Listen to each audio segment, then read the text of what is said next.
ASUS TUF Gaming A15 2023 laptop நம்ம கையில் இருக்கு. இதுல என்ன மாதிரியான விஷயங்கள்லாம் கொடுத்துருக்காங்க, எப்படி இருக்கு பார்த்துருவோமா?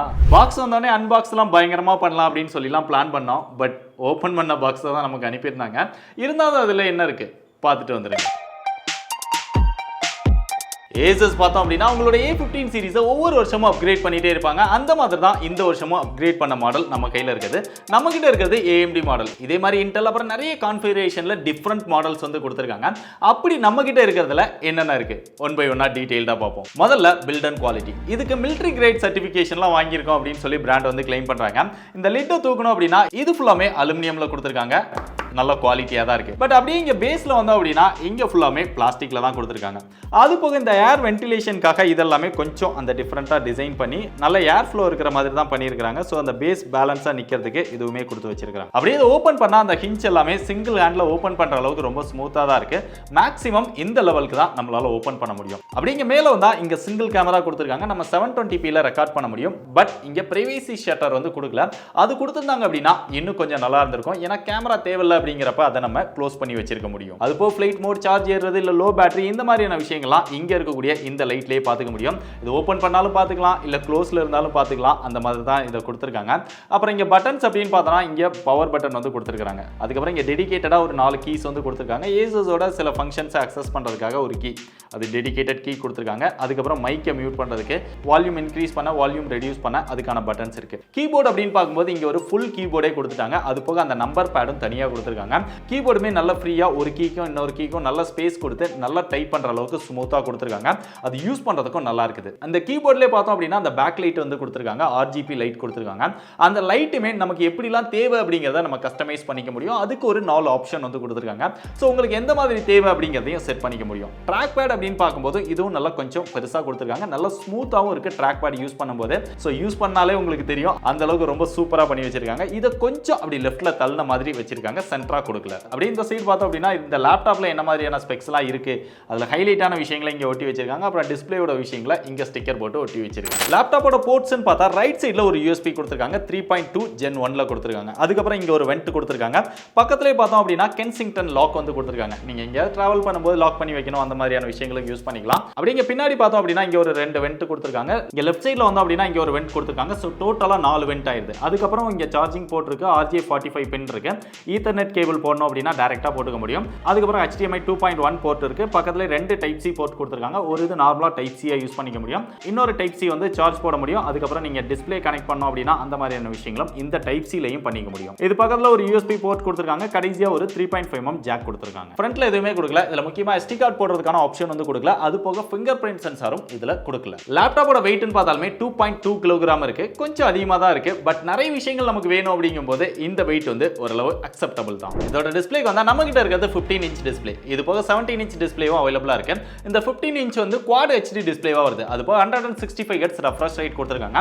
அடாப்டிவ் ரெஃப்ரெஷ் ரேட்டும் கொடுத்திருக்காங்க. இது ஒரு IPS பேனல், இது ஒரு 8-bit டிஸ்ப்ளே. இந்த டிஸ்ப்ளேக்கு பீக் பிரைட்னஸ் 300 nits தான் கொடுத்திருக்காங்க. அதனால ஓரளவு நீங்க டீசென்ட்டான லைட்டிங் இருக்கிற இடத்துல யூஸ் பண்றீங்க அப்படின்னா அந்த டிஸ்ப்ளேயோட எக்ஸ்பீரியன்ஸ் வந்து நல்லா இருக்குது. பட் நீங்க அவுட்டோர்லயோ இல்ல நல்ல லைட்டிங் கண்டிஷன்ஸ்ல யூஸ் பண்றீங்க அப்படின்னா டிஸ்ப்ளே வந்து அந்த அளவுக்கு பிரைட்டரான டிஸ்ப்ளேவா இல்ல. அது போக 100% DCI கலர் கேமட் சப்போர்ட் இருக்கறனால அந்த கலர் கரெக்ஷன் இதெல்லாம் பண்ணும்போது எக்ஸாக்ட்டான என்ன கலர்ஸ் அப்படிங்கறத நம்ம நல்லா பாத்துக்க முடியுது.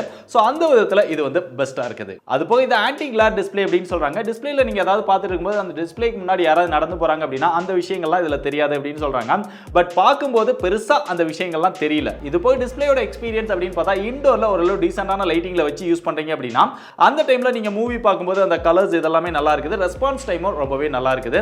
இங்க ரெஸ்பான்ஸ் டைம் 3 மில்லிசெகண்ட் அப்படினு தான் பிராண்ட் வந்து கிளைம் பண்றாங்க. சோ ஓவரால் டிஸ்ப்ளேயோட எக்ஸ்பீரியன்ஸ் நல்லா இருக்குது அந்த பிரைட்னஸ் தவிர்த்து. இது போக இதுல MUX சுவிட்ச் அப்படினு ஒரு டெக்னாலஜி வந்து யூஸ் பண்றாங்க. இது என்ன பண்ணும் அப்படின்னா பொதுவா லேப்டாப்ல 2 விதமான கிராபிக்ஸ் இருக்கும். சிப்புக்குள்ள இன்டகிரேட்டட் கிராபிக்ஸ் அப்படின்னு ஒன்னு வரும். அது போக டெடிகேட்டட் கிராபிக்ஸ் அப்படின்னு ஒன்னு வரும். இதுல 2 கிராபிக்ஸ்மே கொடுத்திருக்காங்க. பொதுவா நீங்க நார்மலான விஷயங்கள் பண்ணும்போது உங்களுக்கு டெடிகேட்டட் கிராபிக்ஸோட யூஸ் வந்து தேவை இருக்காது. அந்த மாதிரி சமயத்துல இன்டகிரேட்டட் கிராபிக்ஸை மட்டும் யூஸ் பண்ணிட்டு டெடிகேட்டட் கிராபிக்ஸை ஆஃப் பண்ணிடும்.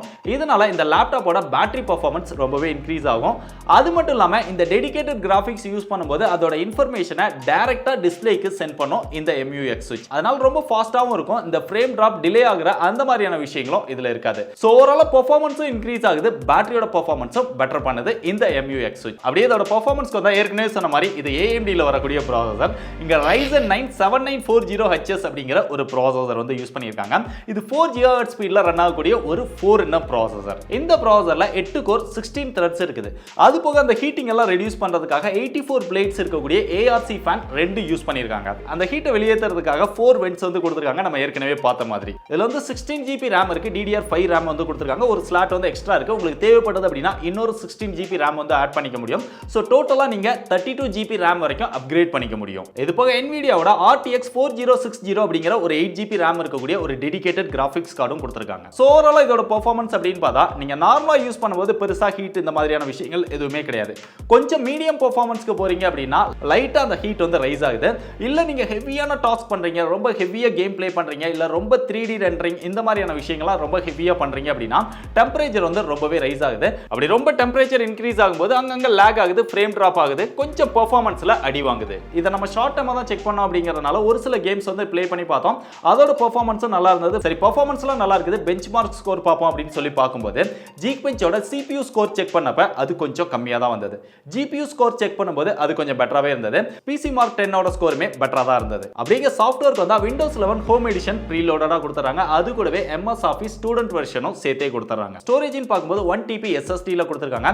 உங்களுக்கு தேவைப்பட்டது அப்படின்னா இன்க்ரீஸ் பண்றதுக்காக ஒரு SSD ஸ்லாட் எக்ஸ்ட்ராவும் கொடுத்திருக்காங்க. சோ டோட்டலா ஒவ்வொரு ஸ்லாட்லயும் 2 TB வரைக்கும் நம்மளால யூஸ் பண்ணிக்க முடியும். சாஃப்ட்வேர்லமே ASUS ஓட அந்த ஆர்மரி கிரேட் இங்க ஒரு டெடிகேட்டட் பட்டன் கொடுத்திருக்காங்க இல்லையா, இதை அக்சஸ் பண்ணி போகும்போது இதுல நம்ம அந்த மோட்ஸமே நம்ம தேவைக்கு தகுந்த மாதிரி சேஞ்ச் பண்ணிக்க முடியும்.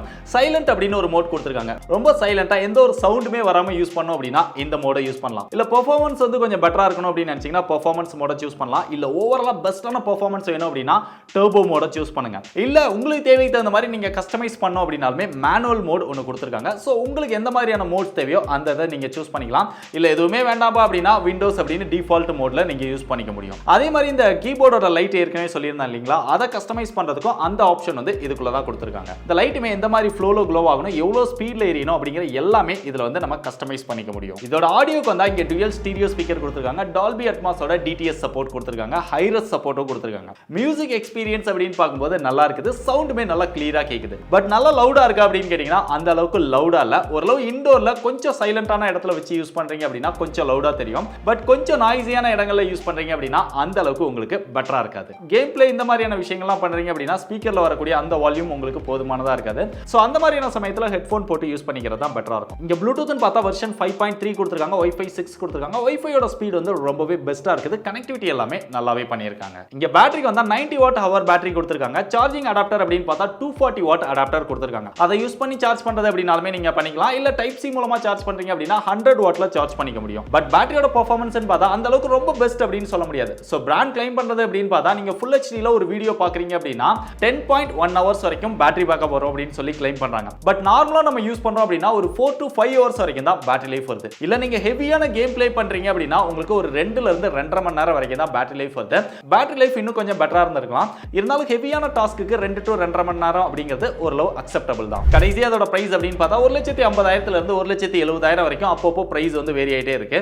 ஆவரேஜா பார்த்தோம் அப்படின்னா 1,60,000 அப்படின்னு வச்சுக்கலாம். சோ இந்த 1,60,000க்கு ஒரு பெஸ்டான பெர்ஃபார்மன்ஸ் கொடுத்திருக்காங்க. நிறைய விஷயங்களை நம்ம கஸ்டமைஸ் பண்ற மாதிரி கொடுத்திருக்காங்க. பட் இன்னும் கொஞ்சம் அந்த டிஸ்ப்ளே வந்து பெட்டரா கொடுத்திருக்கலாம். பேட்டரி பேக்கப் வந்து பெட்டரா கொடுத்திருக்கலாம்.